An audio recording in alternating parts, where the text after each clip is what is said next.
اللہ کریم نے صرف فرض زکوٰۃ ہی اہل ایمان کے مال میں سے غریبوں کا حصہ نہیں رکھا، بلکہ اس کے علاوہ بھی وفی اموالہم حق معلوم للسائل والمحروم، کہ جو بھی سائل ہو یا محروم طبقہ ہو اس کے لیے اللہ تعالیٰ نے ہر مومن کے مال میں حصہ رکھا ہے۔ ایک تو وہ فرض صدقات ہیں جس کو ہم زکوٰۃ کہتے ہیں، یا پھر جو فطرانہ وغیرہ رمضان کے آخر پہ ہوتا ہے، یا پھر جو عشر جو زمین کی آمدن سے دیا جاتا ہے۔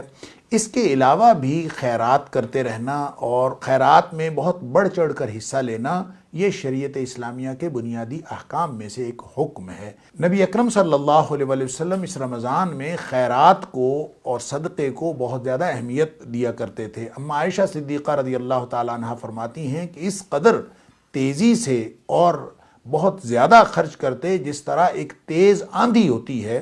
اما عائشہ صدیقہ رضی اللہ تعالیٰ عنہ نے یہ مثال دی، گویا نبی اکرم صلی اللہ علیہ وسلم بہت زیادہ خرچ کیا کرتے تھے رمضان میں۔ اس کی وجہ یہ ہے کہ ایک تو رمضان شہر المواسات ہے، ہمدردی کا مہینہ ہے، تمام اہل ایمان کے ساتھ، غرباء و مساکین کے ساتھ ہمدردی کرنا چاہیے، اور دوسرا یہ کہ رمضان میں جو اجر ہے وہ کئی گنا بڑھا چڑھا کر دیا جاتا ہے، اس لیے باقی 11 مہینوں میں بھی صدقہ خیرات کرتے رہنا چاہیے، لیکن خاص طور پر جو صدقہ خیرات ہے وہ رمضان کے اندر خصوصیت کے ساتھ کرنا چاہیے کہ اس میں ان لوگوں کو جو غرباء و مساکین ہیں، جو ضرورت مند ہیں، ان کو تلاش بھی کیا جائے اور پھر ضرورت مندوں تک پہنچایا جائے، اور خاص طور پر یہ ذہن میں رکھا جائے کہ اللہ کریم نے یہ مہینہ بہت زیادہ اجر کا مہینہ عطا فرمایا ہے تاکہ ہم عام خیرات سے کہیں زیادہ اس کا اجر لے سکیں۔ ایک دوسری بات اس حوالے سے جو بہت ہی اہم ہے کہ چیریٹی آرگنائزیشنز میں دی جاتی ہے وہ اتنی اہمیت نہیں رکھتی۔ نبی اکرم صلی اللہ علیہ وسلم نے جو اصول دیا ہے وہ یہ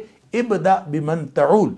اس سے شروع کریں جو آپ کا رشتہ دار ہے۔ گویا ہر شخص، ہر اہل خیر وہ اپنے رشتہ داروں میں غرباء و مساکین کو تلاش کرے تاکہ کوئی غریب اور مسکین نہ رہ جائے۔ جب چیریٹی آرگنائزیشنز میں ہم دیتے ہیں تو وہاں یہ گیپ رہ جاتا ہے کہ ان کو تلاش کرنے پڑتے ہیں کہ کون کون لوگ جو ہیں مستحق ہیں۔ جب آپ اپنے خاندان کے مستحقین میں صدقہ و خیرات تقسیم کریں گے تو آپ کو ڈھونڈنے نہیں پڑیں گے، ہر شخص اپنے خاندان کے غرباء و مساکین کو خوب جانتا ہے۔ اس لیے نبی اکرم صلی اللہ علیہ وسلم کا یہ فرمان چیریٹی کے حوالے سے مبنی بر حکمت ہے اور پریکٹیکل ہے کہ آپ اس طرح سے جب اپنا دائرہ بنائیں گے اور چیریٹی کا یہ ڈومین رکھیں گے کہ ہر شخص اپنے خاندان کے اندر چیریٹی کرے تو پھر کوئی شخص جو ہے بھوکا نہیں سوئے گا، ہر شخص کو اس کے مستحقین کا اور غرباء و مساکین کا علم بھی ہوگا اور وہ وہاں تک پہنچ بھی سکے گا۔ اللہ تعالیٰ مجھے اور آپ کو اس رمضان میں مزید ہمت کے ساتھ خیرات اور صدقہ کرنے کی توفیق عطا فرمائے۔